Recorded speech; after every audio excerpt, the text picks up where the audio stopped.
Imagine you are floating, not in water, not in air, in nothing. Complete, absolute nothing, except for the stars.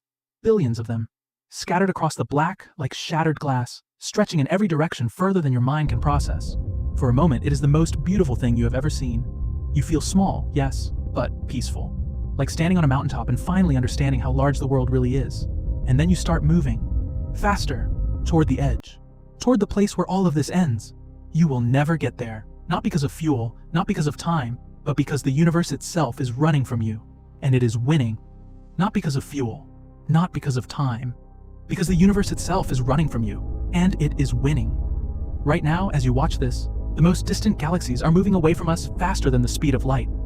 Not traveling through space faster than light. The space between us is physically stretching, expanding. And it is not slowing down, it is accelerating. Let's say you build the greatest spacecraft ever made. Something that pushes you close to the speed of light. You point it at the edge of the observable universe, 46 billion light years away, and you fire the engines. But here's the problem. The observable universe is not the real universe.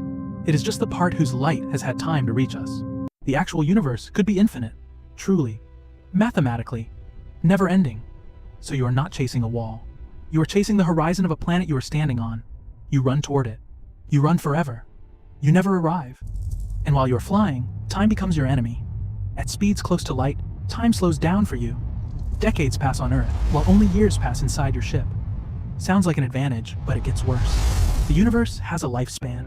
In roughly 100 trillion years, the last stars burn out. What follows is total darkness. No heat, no light, just cold, dead, empty space. If your journey takes long enough, and reaching the edge absolutely would, you would arrive to a universe that already ended while you were still mid-flight.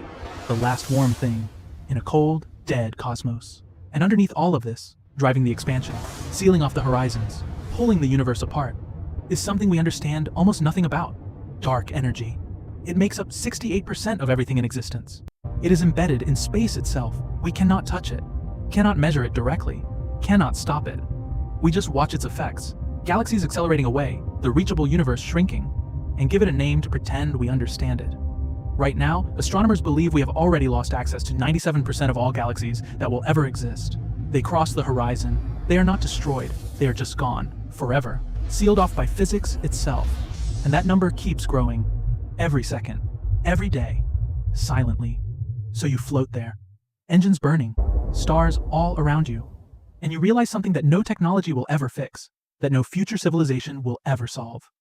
That is baked into the architecture of reality itself. We were never meant to leave.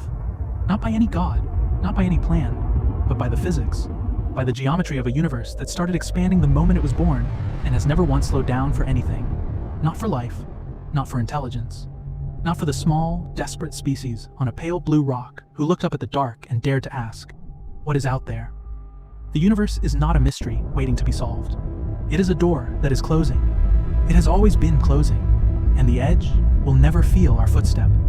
Because the universe was not built to be reached. It was built to remind us how small we are, and then keep getting bigger anyway.